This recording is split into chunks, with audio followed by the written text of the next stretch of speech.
Check, check, check, test.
This is the HAN Network, the leader in local news, sports, arts, and entertainment in southwestern Connecticut.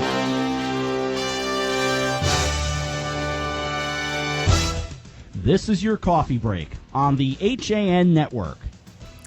It's Friday, October 2nd, and this is your coffee break on the HAN Network. Southwestern Connecticut is keeping an eye on Joaquin, hoping the forecasts that show it going out to sea hold true.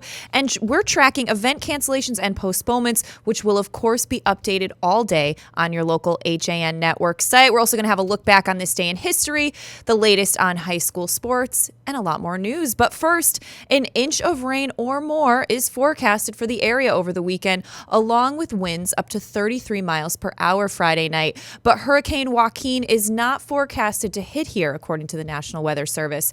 Minor coastal flooding is expected at high tides in western Long Island Sound, with water levels 1 to 2 feet above normal. The Friday forecast is rain up to a quarter inch, winds up to 20 miles per hour, and a high temperature of 53 degrees. Tonight, winds may gust up to 33 miles per hour, and half an inch of rain is expected. Saturday, the chance of rain is 80%, with up to a quarter inch possible. Saturday night and Sunday, the chance of rain drops to 30% with light precipitation. Light rain is expected through Monday, while Tuesday is forecasted to be partly sunny, so we'll see what happens there. But in other news today, the town of Trumbull attempted to fire murder suspect Thomas Infante, according to Hearst, Connecticut reports, citing documents that it obtained. The documents state that Infante was prone to hot-headed outbursts, name-calling, and physical attacks on fellow Department of Public Works employees. In 2010, the town of Trumbull attempted to fire him, but an arbiter ruled that there was a lack of just cause. However, Hearst reported the testimony painted a picture of a man who reacted angrily to seemingly harmless slights. Infante, 53, is accused of shooting and killing his wife of 27 years, Lisa Infante, after the couple argued in their Shelton home on September 27th. Lisa Infante's postings on Facebook hinted that life at home for her was like walking on eggshells. She had wanted a divorce, and on her last Facebook posting, she wrote, quote, "Sometimes giving someone a second chance is like giving them an extra bullet for their gun because they missed you the first time." And in news just out of Ridgefield, police there have made an arrest in the October 1st in the Shadow Lake Ballfield vandalism case that happened over the summer. On August 2nd, a vehicle drove onto the field and caused an estimated $2,000 to $3,000 in damage. It was determined through investigation that Jesse Beatty, 21 years old, of 63 Old Stagecoach Road in Reading, was the driver. Beatty turned himself in at Ridgefield headquarters October 1st after learning that there was a warrant for his arrest. Beatty was charged with first-degree criminal mischief and was released on a promise to appear in Danbury Superior Court on October 15th. The field was one of two damaged over the summer by vandals. The other was at East Ridge Middle School. 2 arrests were made in that case in late August. Well, October 1st brought new laws into effect in Connecticut. One new law helps local municipalities fund the equipment for 1 year and requires state police and university police to wear body cameras. Employees concerned about their employers asking them to hand over their Facebook and Twitter login passwords will now have protections. Employees have a right to say no, and in doing so, they won't be punished for refusing to hand it over. There are now more standards for farmer market vendors. The Connecticut Grown Law cracks down on vendors who label produce as local when it's not. The fine goes up from $25 to $100. The new law also mandates that farmers who grow in the state must post a sign at the market with the name and location of the farm. Connecticut is now the 3rd state to enact a laboratory animal protection bill, also known as the Beagle Freedom Bill. This groundbreaking legislation mandates that testing laboratories must offer healthy dogs and cats for public adoption through charitable rescue groups instead of euthanizing them. And a boat safety law drafted in the wake of a fatal accident off Greenwich in the summer of 2015 establishes a minimum age of 16 for anyone towing a water skier or tuber. And after receiving thousands of complaints from electric customers who saw bills skyrocket due to variable rates, Connecticut becomes the first state in the nation to ban variable rate electric contracts. Well, moving over to New Canaan now, Michael Nowacki, the petitioning candidate for New Canaan First Selectman, who has been on a years-long campaign to uncover wrongdoing in that town's government, said that his aim is to improve the system, but he understands why officials do not meet with him to address the issues he raises. Just as he has for periods over the last 5 years, Nowacki has been busy recently filing requests under the Freedom of Information Act, writing broadly distributed emails, approaching town workers, making accusations, and talking about bringing a lawsuit against numerous town and Board of Education officials for dishonesty. Since petitioning his way onto the November 3rd municipal election ballot in August, Nowacki has been busier than ever, according to a person with knowledge of Nowacki's requests for information over the years. Nowacki presented some findings from the information he has obtained during what he called whistleblower presentation September 19th and 20th at the Italian Center in Stamford. Neither Nowacki nor Italian Center management would reveal the number of attendees. The advertiser was not permitted to attend because it would not sign an agreement to keep private the identity of certain attendees. Protecting the identity of attendees at the whistleblower meeting was designed to protect them from possible retaliation, Nowacki said. He said whistleblowers pay a price when you deliver information, which is not a positive reflection on the way the town operates. The advertiser met with Nowacki on September 22nd to discuss some of the topics he made public and other matters related to his methods. You can read more about that at ncadvertiser.com. And speaking of New Canaan government, members of New Canaan's new Charter Revision Commission were sworn in Wednesday night and began their work to review the way the town government operates and possibly make recommendations for changes. As one of its first acts, the commission scheduled a public hearing so taxpayers and other members of the community can speak out about New Canaan's government and suggest that the CRC look into certain areas. The public hearing on the charter review is set for Wednesday, October 21st at 5:30 at Town Hall, and there's a lot more on that story at ncadvertiser.com. Going to throw it over to AJ now. I know we kind of talked about the weather early on, AJ, but what's happening now? Kate, it's raining. I don't know if you'd had a chance to look outside, but it is indeed raining. Good morning, everybody.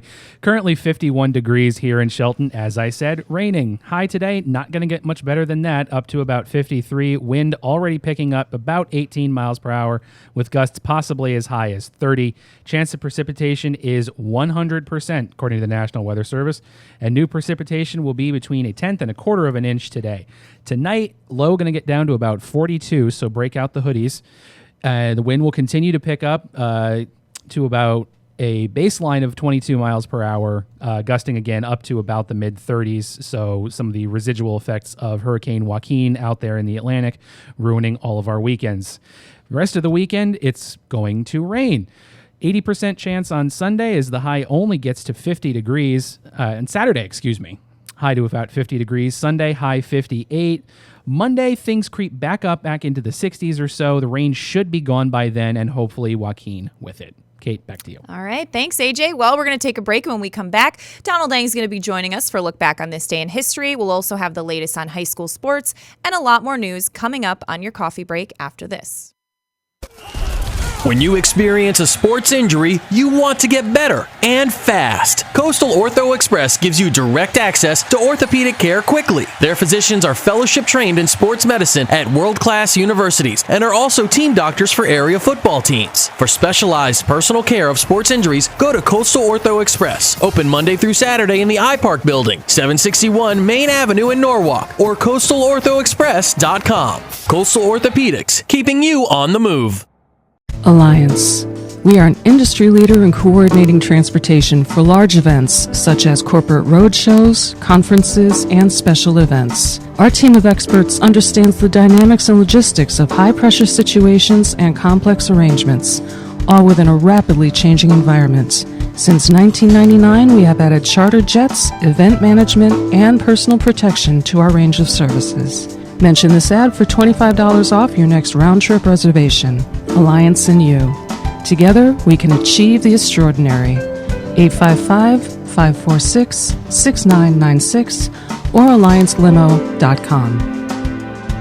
While the temperatures are cooling down, the fall bite is heating up. Albies, bonita, blackfish, alligator blues, and stripers are following the large schools of bait that are abundant in the Long Island Sound. If you love the New England coast during autumn, this is the time to be on the water.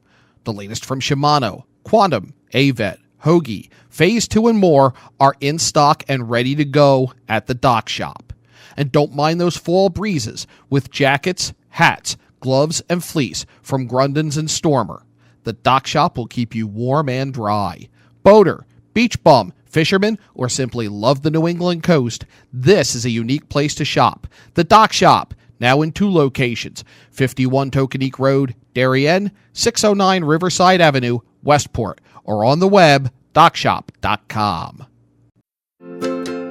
It's time to come back to hometown banking, where people are taken into account, not just balances, where community comes first, a place where there's more than one kind of interest, where automation will never replace consideration, where they not only know your name, they know your dog's name too. It's time to expect more. It's time to bank well. Bank smart. Bank local. Bank well.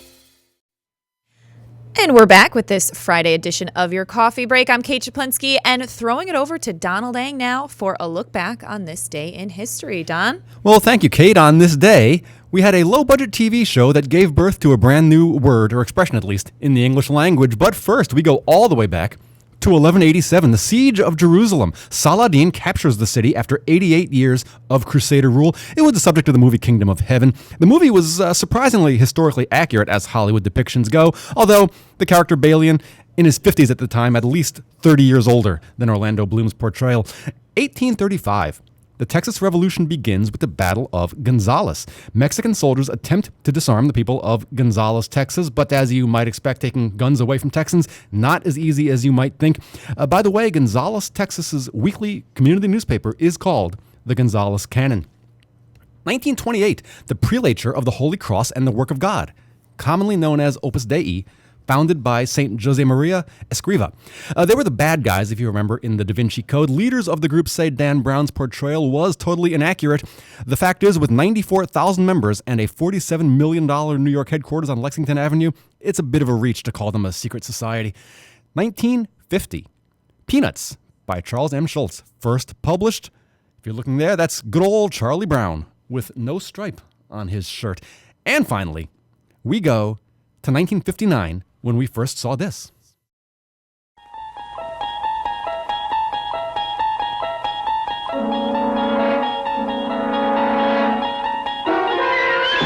You're traveling through another dimension. A dimension not only of sight and sound, but of mind. A journey into a wondrous land whose boundaries are that of imagination. That's the signpost up ahead. Your next stop, the Twilight Zone.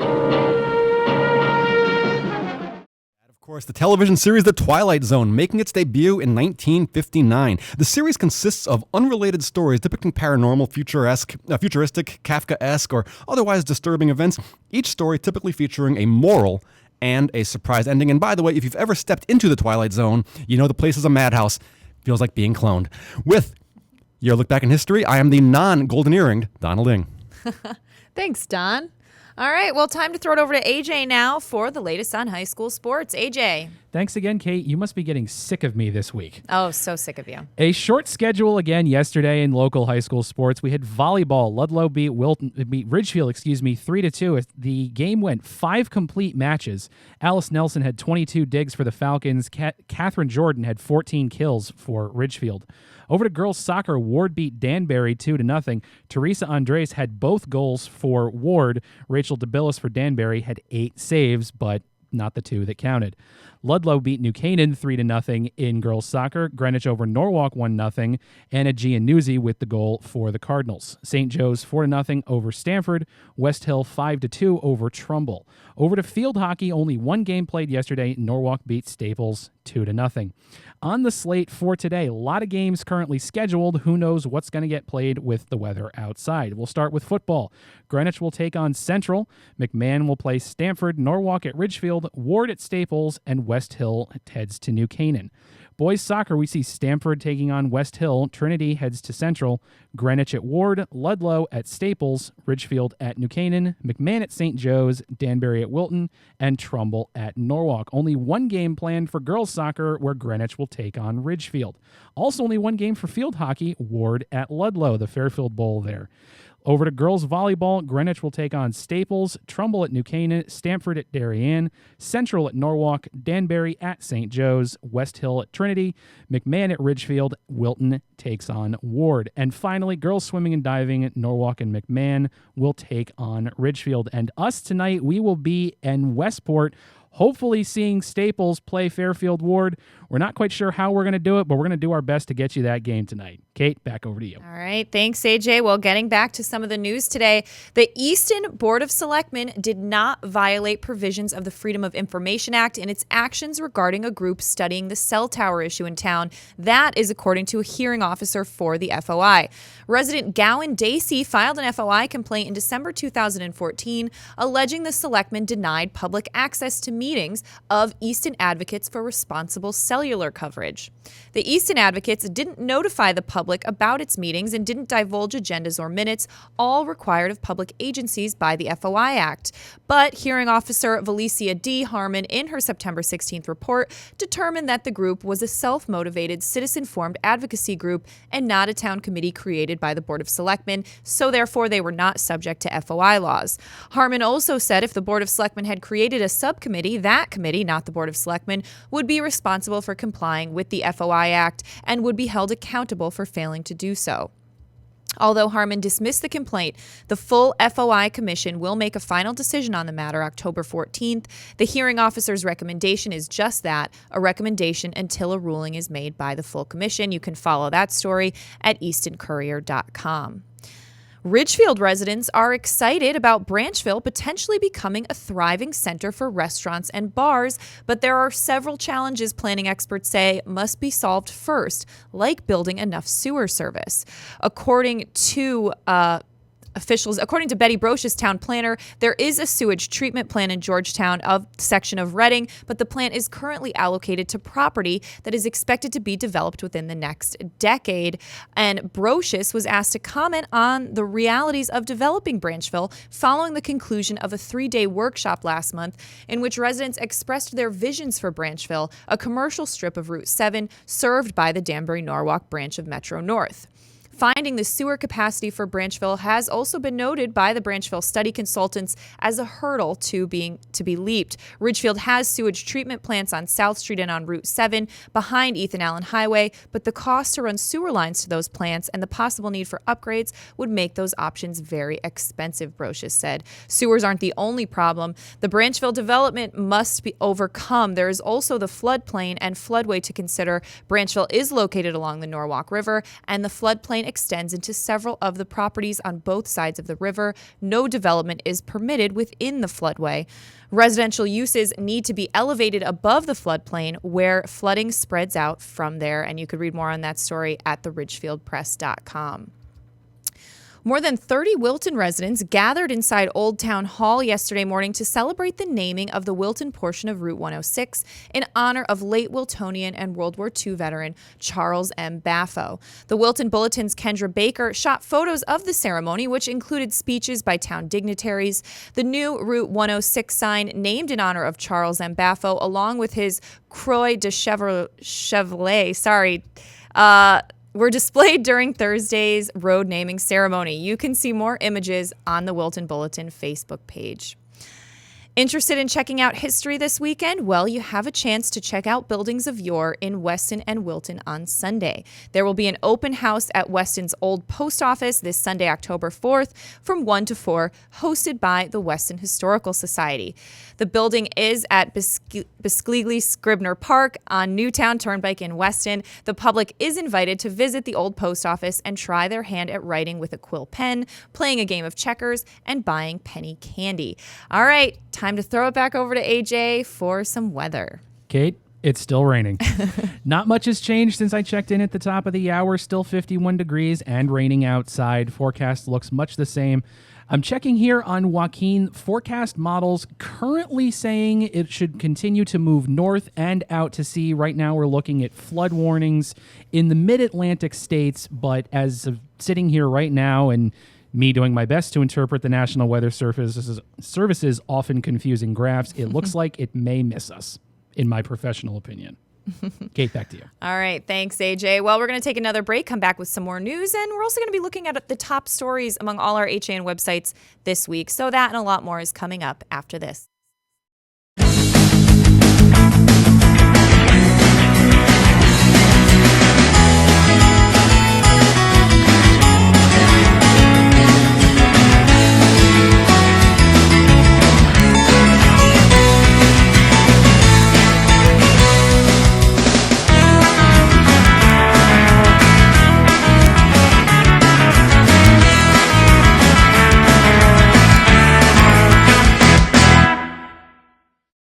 Kite Rockefeller Estate is Westchester County's top cultural attraction and is now open for the season. Don't miss out. Go online to hudsonvalley.org to plan your visit. Take a drive out to beautiful Sleepy Hollow, New York, and enjoy Kite stunning architecture, breathtaking gardens, expansive art galleries, and commanding Hudson River views. From world-class art by Picasso and Warhol to expertly tended gardens, there's something for everyone. Kite Rockefeller Estate, a National Trust for Historic Preservation Landmark. Back to school means back to busy, and Stewart's Market can save you precious time by stocking all of your favorite essentials under one roof. For a healthy start to school, we have all the ingredients. Walter Stewart's, your family-owned fresh local market, 229 Elm Street and at stewartsmarket.com. Tired of all the bull? Relax and enjoy the experience of buying a car at Panby Chrysler Jeep Dodge and Ram. No bull allowed.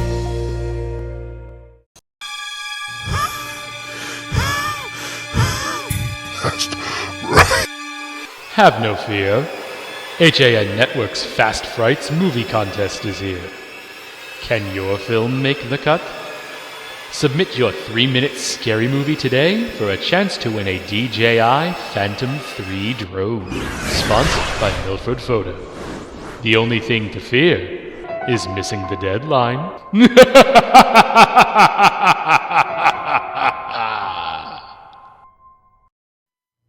We're back with this Friday, October 2nd edition of your Coffee Break. Kate Czaplinski, and you can get excited if you're in the Milford area next week because the 3rd annual Milford Restaurant Week will take place Monday, October 5th to Sunday, October 11th. The event is organized by the Milford Chamber of Commerce, its Restaurant Council, the Downtown Milford Business Association, and local restaurants. 26 restaurants will be offering affordable dining choices via a special multi-course prix fare. Most will be offered at $24.95 per person. A full list of restaurants participating can be found at milfordmirror.com. For more information and menus, visit milfordrestaurantweek.com or call 203-878-0681. Well, a resurfacing project on I-95 will require the closure of ramps in Norwalk and Darien beginning October 1st. The project begins at exit 10, Norton Avenue, and ends at exit 15, US 7 in both the northbound and southbound directions. I-95 northbound and southbound exits 10, 11, 12, 13, 14, and 15 on and off ramps will be closed at various dates now through October 31st, and that'll happen 9 at night through 6 a.m. Monday through Friday. There will be detours in place with detour signs posted to guide motorists around those closures. The project consists of micromilling 2.5 inches of the wearing surface and replacing it with 3 inches of polymer modified asphalt, according to the State Department of Transportation. Also, the top 2 inches of the wearing surface on all ramps within the project limits will be replaced. And that is being done at a cost of $14.5 million. And it's expected to be completed in November, weather permitting. But now it's time to be joined by Josh Fisher, who is going to talk about the top stories with me today on all our home you have here, Kate. Isn't it beautiful? Yeah. I love this set. It looks great. It does. Did you design this yourself? I did. No, I didn't. Okay. But it is quite lovely, and we're excited about it. Yeah. Nice way to kick off the weekend. Yeah, definitely. So we're taking a look at the top stories on all our websites this week. What's jumping out at you? Well, fortunately, there's still a lot of attention being paid to that plane crash last week that took 2 Ridgefield students' lives. Over 18, and an obituary for Catherine Dupuy, who was one of 3 Ridgefield kids to die last weekend. It's terrible. Was our most read story this week. And she was one of the 2 kids who died in that plane crash, 18 years old, student at Colgate. So that certainly is very sad. And, there's been 4 kids who have died from Yukon since the school year started in August. And one of them was from Ridgefield, who died that same weekend. And then in a car accident. In a car accident. And then another Wilton kid who was a well-known athlete in town died. Robbie Kears, a student at UConn, died unexpectedly. We don't know the conditions for that, but he played football at Wilton High School. There's a really nice story that I think that Jeanette Ross wrote about him that's up on WiltonBulletin.com. Right. And, switching gears, kind of a fun story that Susan Schultz wrote about Ernie's reopening. That is our second most read story this week, third most read story this week. That is really interesting. I had never been to Ernie's when it was open, had you? Oh, no. Oh, yeah. I'm sure you have. I was editor of the Darien Times for 7 years, Kate. And I certainly maybe once or twice or a few dozen times found myself in the dimly lit dive bar that is Ernie's, a real treasure, I think, in Darien. And it's nice to see that they're open once again. And I guess they reupholstered some chairs, cleaned up the bathroom, according to Susan's story, and there's new ownership there. And I guess people are really excited about it because it's our third most read story this week. Yeah, well, Ernie's is an institution in Darien, and it's always kind of a little interesting spot. We used to get some interesting stories there when I was editor of the Darien Times. You almost never left there without having at least something to chase down. They didn't all end up being true, but there was always something, but a lot of them did. And so it's nice to see that Ernie's is open once again. Yeah, great history there, too. Open since the days of Prohibition. So fascinating. All right, what else are you noticing on the top stories this week, Josh? Well, the hurricane. Joaquin is headed out to sea, and that has some people, I guess, excited because Ridgefield Press, that was our 6th most read story, and that was just posted yesterday about Joaquin headed out to sea. But another thing, and Melvin Mason did a good job covering this, a pickup truck went through a home on Nichols Avenue in Stratford, and this is one of those things that's... it's an anti-Netflix type thing because they went out to return movies, the family, and they weren't there before the pickup truck went through their living room. Thank and goodness. if they hadn't rented a movie to return, they probably would have been home. Yeah. I mean, I imagine it had to be like a Red Box or something like that because there's no more Blockbusters. No, I was up in Western New York earlier this summer, and I actually saw movie stores, video stores thriving. Really? And open and everything. Yeah, so that was kind of interesting. It's a little different than out here. But there are still places in America where people go and gaze at the empty boxes on the shelf to pick out what to do. That was my first job when I was a kid, was working at a video store. Wow. Action Video in Ridgefield, Connecticut. I'm sure it's still there. Oh, yeah. We were lucky when we made $30 a night, I think, there because the Blockbuster had opened up down the street. But now it's the home of Piccolo Pizza. Oh, nice. Yes, in Ridgefield. Yeah, so that really is, the photos from that story, we talked about it on Coffee Break earlier this week, but that truck drove right through their house all the way out the back of it. Yeah, so, of course, that got amazing. a lot of eyes. It certainly did. What else, Kate? Well, let's see. There's the hairbrush attack in New Canaan, where the hairbrush attack. This young woman, her cell phone battery and prescription pills were missing, and she's 32 years old. She argued with a man at her home in the early evening of September 21st. This is according to New Canaan police. And then she hit the man in the back of the head and on the back with a hairbrush, causing minor injuries. The cops were called in, and she was charged with third-degree assault and had to spend the night in jail because she was unable to post that $500 bond. Oh, so that story got a lot of interest going. Some of those hairbrushes these days could be considered serious weapons. They're gigantic, AJ. And, yes, they are. Like and they're sharp sometimes. Yeah, you need like an extra purse just to carry that hairbrush around. That's why I have such a big purse. I obviously didn't use my hairbrush today, though. Let's stay away from Kate this week. It's kind of like feel trapped back here in this. I know you can't get away from me. And finally, just one last Melvin Mason story also made the top 10, and that's about the Stratford Town Council violating the Freedom of Information Act. So they have to do a Freedom of Information training after the commission found that the town should not have gone into executive session to discuss possible action on 3 properties. There's a lot more on that story at StratfordStar.com. Never ends there in Stratford. No, there's always some interesting government stuff going on. Yep. All right, Joshua, thanks for joining me to Thanks for talk inviting top me stories. onto your new set here. It's very All nice. right. How do I get out of here? I don't know, but I'm going to, while you figure that out, AJ's going to give us one last look at the or no, we're going to wrap. All right, we're going to wrap up this Friday edition of your Coffee Break on the HAN Network. I'll be back Monday at 11. Kate's final look at the weather. It's still going to rain. Have a good weekend, everybody.